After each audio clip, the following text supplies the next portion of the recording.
Oke, selamat siang ya semua.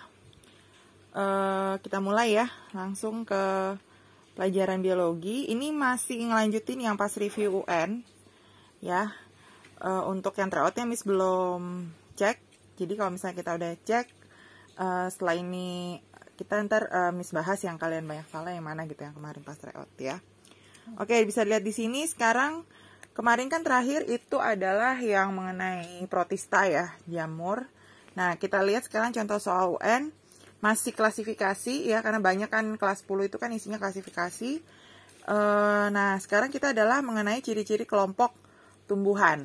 Nah, kalau untuk materinya, kalian bisa cek sendiri di buku kelas 10 ya, mengenai klasifikasi tumbuhan. Nah, kalau udah tumbuhan, ini berarti dia udah yang tumbuhan tingkat tinggi. Ya, berarti dia udah tingkat tinggi, tapi masih ada yang belum punya pembuluh. Contohnya seperti lumut gitu. Nah, sekarang kita lihat di sini, ini ada disuruh lihat, perhatikan gambar di sini. Kalau kita lihat dari gambar ini tuh adalah masuk ke dalam lumut ya. Jadi kan ada lumut, tumbuhan paku ya. Kalau tumbuhan paku itu udah memiliki pembuluh, kalau lumut belum. Nah, terus yang ditanya, manakah yang bukan merupakan ciri dari tumbuhan lumut tersebut? Kita lihat satu-satu. Yang A, bagian tubuhnya sulit dibedakan. Nah, itu adalah salah satu ciri-ciri lumut ya. Jadi yang A itu benar. Jadi bukan itu jawabannya. Karena kalau di lumut itu kan salah satu ciri khasnya adalah bagian tubuh yang daun, akarnya itu sulit untuk dibedakan karena mereka agak nyatu gitu. Terus kalau yang C mengalami metagenesis, benar ya. Jadi tumbuhan paku dan tumbuhan lumut mengalami metagenesis gitu. Kalian bisa lihat tuh ya daur metagenesis dari lumut dan paku. Bisa dicek di buku kelas 10. Terus yang D benar juga, yaitu belum memiliki pembuluh angkut. Nah, itu benar juga. Jadi yang membedakan lumut sama tumbuhan paku adalah kalau tumbuhan paku kan udah punya pembuluh, tapi kalau lumut belum. Nah, kalau yang berkembang biak dengan spora iya ya. Jadi dia kan ada dua ya. Ada sporofit sama gametofit. Nah, kalau gametofit itu berarti yang pada saat dia terjadi perkawinan generatif ya. Cuma kalau misalnya spora, jelas lumut itu punya spora, paku juga punya spora ya. Nah, yang salah adalah yang bagian yang B ini. Nah, dia bilang bahwa generasi gametofitnya tidak dominan. Padahal kalau untuk lumut itu fase gametofitnya lebih dominan dibandingkan dengan fase sporofitnya. Jadi lebih lama gitu ya, lebih dominan. Jadi jawabannya kebalik dengan si tumbuhan paku. Kalau tumbuhan paku justru fase sporofitnya yang lebih dominan dibanding fase gametofit. Nah, jadi jawabannya yang salah itu adalah yang option yang B gitu. Oke, sampai di sini ada yang mau ditanya nggak mengenai contoh soal ini? Kalau nggak ada, kita lanjut ya ke contoh soal yang kedua.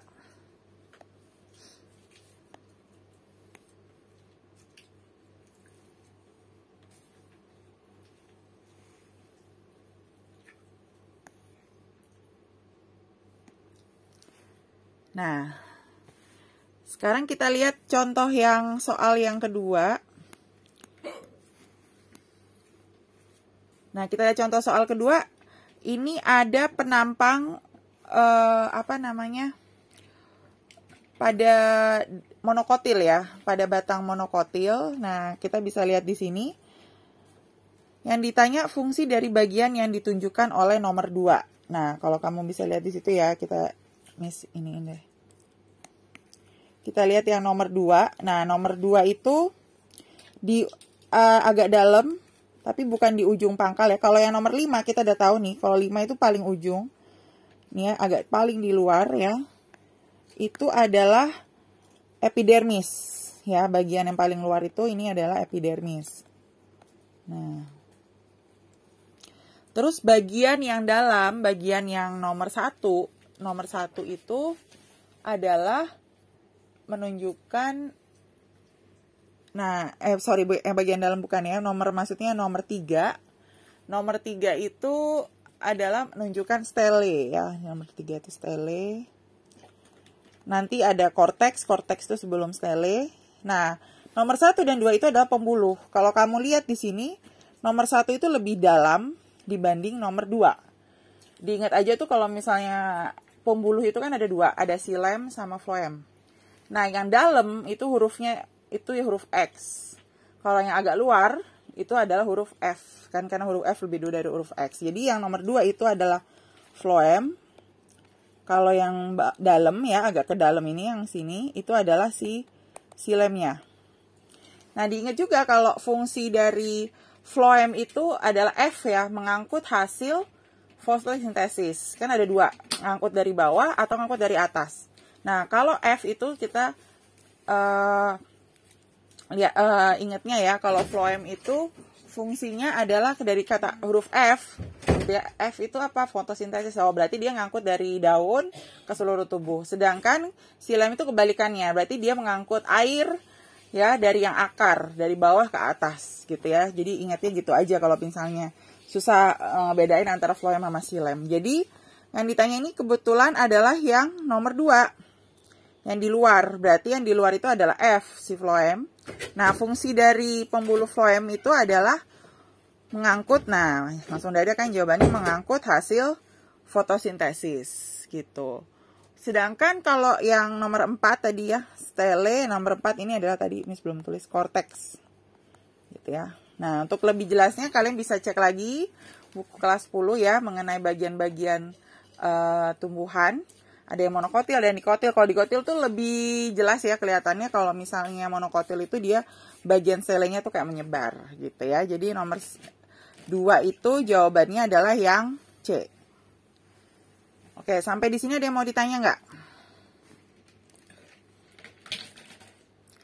Kalau nggak ada, kita lanjut ke soal yang nomor 3. Nah, nomor 3 ini ada contoh tanaman. Terus yang ditanya lagi adalah apa tanaman yang memiliki alat perkembangbiakan berbentuk seperti kerucut dan pembuahannya tunggal. Nah, ini berarti adalah kalau berbentuk kerucut dan pembuahan tunggal itu berarti dia adalah gymnospermae, ya kan? Berbiji tertutup. Berarti itu dia bukan kayak pohon-pohon yang berbuah itu udah pasti yang kayak misalnya pohon mangga, pohon jeruk itu pasti salah ya. Nah, kalau kamu misalnya ini yang paling yang kalau kita nggak tahu ya, sama sekali nggak tahu, kita pasti masih bisa tahu pinus kan. Nah, dari kata pinus itu berarti adalah tumbuhan pohon pinus. Terus kalau kalian agak tahu juga, misalnya yang lainnya pada nggak familiar, nah ini ada gua java. Nah, itu dari guava, yaitu berarti jambu air gitu. Nah, pasti kan kalian masih ada tahu pinus, ada tahu jambu air. Nah, pasti kalau jambu air, ya jambu itu, nah, berarti pasti dia bukan termasuk gymnospermae kan, karena dia gymnospermae itu biji terbuka. Kalau yang itu gua java itu kan bijinya tertutup ya, tertutup daging. Nah, itu berarti masuknya ke spermatophyta ya, angiospermae. Berarti Anda pasti salah, itu pasti nomor 5 tuh. Yang ada nomor 5-nya salah. Terus yang pasti benar adalah yang nomor 2. Ya kan?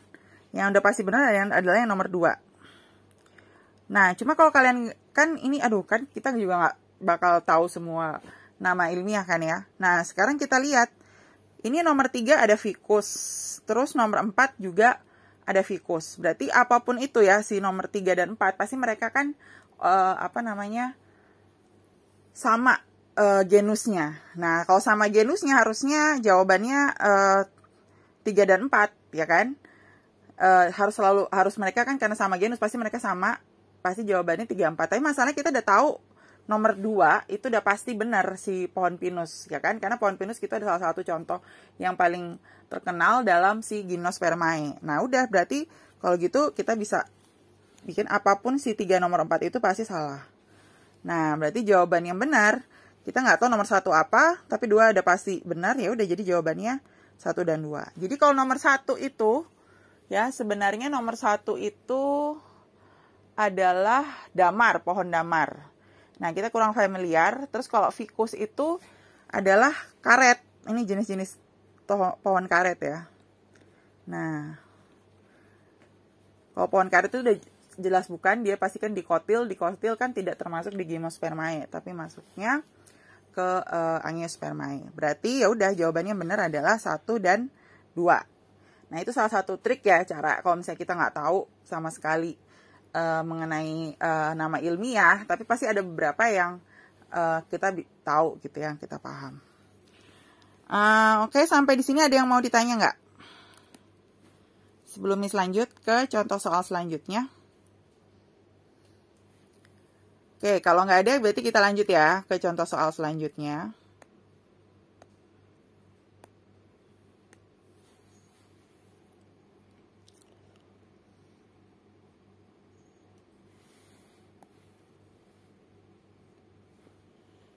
Oke, nah selanjutnya itu adalah mengenai kelompok hewan.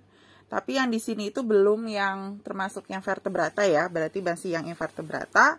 Nah, biasanya soal yang paling sering keluar tuh di UN adalah daur-daur kayak cacing pita gitu ya. Terus daur tumbuhan porifera seperti hidra gitu ya. Nah, di sini dalam kasus ini adalah mengenai siklus cacing hati. Nah, atau Taenia saginata. Nah, kita bisa lihat di sini. Yang ditanya di soal itu sebenarnya kan kalau kita nggak hafal, dia nanyanya tahap yang ditunjukkan oleh X adalah apa. Nah, gini kan bisa lihat nih gambar X tuh seperti ini. Nah, itu kalau dilihat dari gambarnya tuh ya, ada belakangnya, ada flagellanya. Nah, pasti itu dia adalah fungsi utama yang kayak gini, itu pasti untuk bergerak kan. Nah, jadi kalau kalian nggak tahu sama sekali, kalian bisa lihat dari optionnya ini, satu-satunya yang tulisannya bergerak atau berenang bebas adalah yang E. Nah, gitu. Itu adalah Cercaria. Nah, kalau yang A, telur yang telah dibuahi keluar bersama dengan feses, itu pasti yang ini kan, yang udah dibuahi, yang A. Ya. Nah, kalau Miracidium adalah larva yang bersilia, adalah sebelum dia masuk ke dalam siput. Kan di sini ada inangnya itu ada siput, ada tumbuhan yang hayawan yang makan rumput, dan satu lagi manusia yang di hati. Nah, sekarang kalau misalnya Miracidium itu yang mana? Miracidium itu sebelum masuk ke dalam siput, yaitu yang ini. Jadi dia itu udah larva, tapi larvanya sudah punya silia, bulu-bulu halus yang di sekitar badannya. Itu Miracidium. Nah, kalau Sporokis itu di dalam tubuh siput. Biasanya kalau Sporokis itu di sini ada kayak dikasih tahu gitu. Nah, di dalam tubuh siputnya itu disebutnya Sporokis. Nah, Redia adalah yang membentuk Cercaria dalam tubuh siput. Jadi sebelum Cercaria, biasa kalau di dalam yang siput, di situ adalah namanya si Redia, gitu ya. Jadi ini daur hidup dari cacing pita, bisa dicek lagi di buku kelas 10, biasanya selalu ada. Ya, nah itu yang contoh-contoh yang kayak yang daur hidup ini biasanya juga banyak di soal UN, gitu. Oke, sebelum lanjut lagi ada yang mau ditanya nggak? Nggak ada? Kalau nggak ada kita lanjut ya. Kita lanjut ke contoh soal selanjutnya.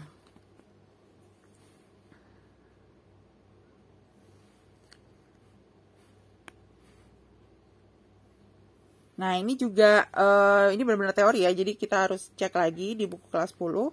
Ini dia bilang ada anggota filum Cnidaria mengalami pegiliran keturunan, yaitu fase polip yang menetap dan medusa yang berenang bebas. Gitu ya, jadi kalau di film ini, itu biasanya ada fase polip, fase tunas, dan medusa. Medusa itu contohnya kayak ubur-ubur gitu kan, yang kayak ada ini terus, nah itu adalah fase yang medusa. Nah, terus dari seluruh anggota film ini ada yang berbeda dari ciri khasnya, yaitu namanya kelas Anthozoa. Nah, terus perbedaannya itu apa? Nah, ini soal teori ya. Jadi perbedaan dari kelas si Anthozoa dengan film Cnidaria pada umumnya adalah pada kelas Anthozoa ini dia nggak ada fase medusa. Jadi dia cuma ada fase polip. Gitu. Nah, berarti jawabannya mana? Jawabannya yang udah langsung jawabannya yang B. Tidak memiliki fase medusa. Nah, sekarang kita lihat soal nomor 3. Ini ada seorang siswa menemukan hewan dengan ciri-ciri hidup di laut, tubuhnya simetri bilateral, tapi tubuhnya tertutup seperti mantel luar ya, berkembang biak dengan bertelur, ada cangkang luar ya tadi yang bilang itu mantel itu, dan memiliki banyak tentakel kecil. Nah, filum dari hewan yang ditemukan adalah, ini juga teori, ini salah satu yang ditemukan adalah yaitu di moluska. Nah, tapi dia itu beda dari moluska pada umumnya kan. Kalau moluska itu adalah biasanya dia nggak ada cangkang luarnya ya, tapi ada salah satu di filum moluska yang memiliki cangkang luar ya. Ini tuh sebenarnya makhluknya tuh yang udah dari lama banget ya. Dulu pernah dianggap punah tapi sekarang ada lagi. Itu dia dari kelas namanya Cephalopoda ya. Jadi dia dari kelas Cephalopoda. Tapi filumnya adalah filum moluska gitu. Bagian besarnya itu adalah filum moluska. Nah, itu tuh kalau kalian lihat tuh misalnya di Google ya, itu disebutnya hewannya adalah namanya Nautilus. Jadi sebenarnya dia hewannya bertubuh lunak, tapi di luarnya itu kayak ada cangkang ya, cangkang di luarnya. Nah, cangkang di luarnya itu kayak bening gitu ya. Jadi hampir mirip kayak kepik gitu. Nah, itu adalah salah satunya adalah Nautilus ini. Nah, kalau orang menemukan ini, tapi kalau ditanya masih termasuk apa? Dia masih termasuk ke moluska gitu filumnya. Nah, ini kalau yang soal kayak gini ya, soal klasifikasi hewan yang kayak gini, nggak terbatas ke sini, kita juga nggak tahu bisa dikasih soal yang mana. Bisa ada soal 1-2 soal ya, kalau tentang yang hewan, terus 1-2 soal juga mengenai yang tumbuhan gitu. Oke, sampai di sini ada yang mau ditanya nggak sebelum kita lanjut lagi? Nggak ada? Kalau nggak ada lanjut ya. Kita lanjut ke vertebrata.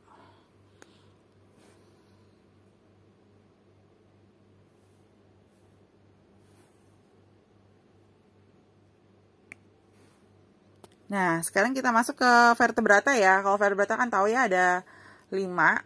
Dari yang paling rendah Pisces, terus amfibi, terus reptil, terus aves, dan yang terakhir adalah mamalia gitu. Nah, sekarang kita lihat di sini.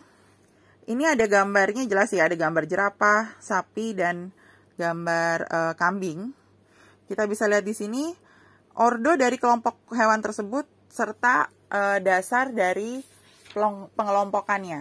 Nah, kalau kita lihat nih ya, kalau E itu udah pasti salah ya. E itu rodensia, itu kan adalah kayak tikus-tikusan. Nah, dia juga artinya bukan hewan memamah biak. Walaupun dia hewan mamalia ya, si rodensia, tapi ordonya itu bukan memamah biak, tapi hewan pengerat. Rodensia salah, udah pasti ya. Terus, Sirenia memakan rumput. Mereka emang makan rumput, tapi ordo mereka bukan Sirenia ya, jadi nggak semua ini nggak ada ya, salah. Nah, mereka itu sebenarnya dari ordo untuk mamalia yang memiliki kuku genap. Jadi jumlah kukunya itu genap gitu kan. Kalau kalian lihat tuh ya, gambar mereka tuh kan sama tuh tapaknya.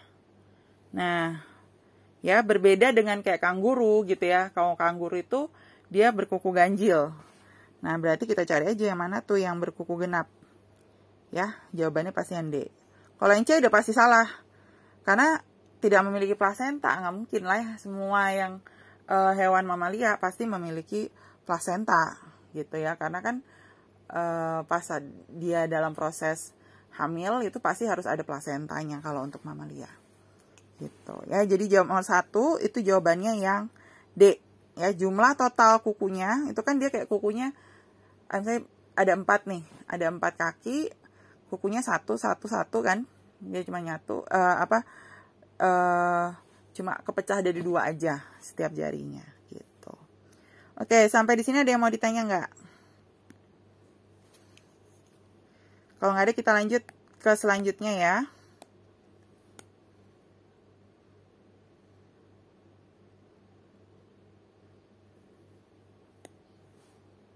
Nah, ini kita lanjut ke selanjutnya. Yang ini adalah soal yang nomor 2, ciri khas yang dimiliki ordo hewan berikut. Nah, ini berarti masuknya ke Aves kan?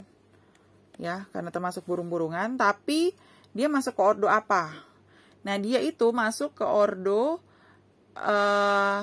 Aves yang memakan daging dan aktif berburu mangsa. Kan ini elang ya. Jadi jawabannya pasti yang E. Kalau memiliki tulang belakang enggak, salah, karena tulang belakang itu bukan ordo. Ya. Terus ordo itu kan agak lebih spesifik. Tubuh ditutupi bulu, salah. Memiliki kemampuan untuk terbang ya semua Aves, hampir semua Aves semua ini salah juga. Bukan juga dengan berkembang biak dengan bertelur gitu, nggak spesifik ya. Jadi yang lebih spesifik ordo dari si elang itu adalah karena dia memakan daging dan aktif berburu mangsa. Nah ini kalau nomor selanjutnya ini nggak begitu kata. Ini tuh hiu. Sedangkan yang ini tuh adalah ikan pari. Ya. Terus mereka itu dimasukkan ke dalam kelompok yang sama. Tapi berdasarkan apa? Kok berdasarkan jenis makanan salah kan? Mereka beda. Satu makan daging, satu enggak. Jumlah ruang jantung, ya ruang jantung mereka memang sama. Tapi ya itu karena mereka termasuk ke dalam Pisces. Berarti ini enggak masuk. Habitat hidupnya, ya kan Pisces hampir semuanya di air ya. Di air laut, berarti ini juga salah. Cara berkembang biaknya juga kan mereka sama Pisces. Nah mereka itu dimasukkan dalam kelompok sama itu karena jenis tulang penyusun tubuhnya itu adalah tersusun dari tulang rawan gitu. Jadi mereka tuh pari sama si hiu itu tulangnya itu nggak keras tapi tulangnya rawan. Jadi jawabannya nomor 3 itu jawabannya yang tulang penyusun tubuh gitu. Oke, sampai di sini ada yang mau ditanya sebelum Miss akhiri? Gak ada? Ya udah, berarti hari ini sampai di sini dulu. Nanti Miss share tugas dan videonya di grup seperti biasa. Oke, selamat siang semua.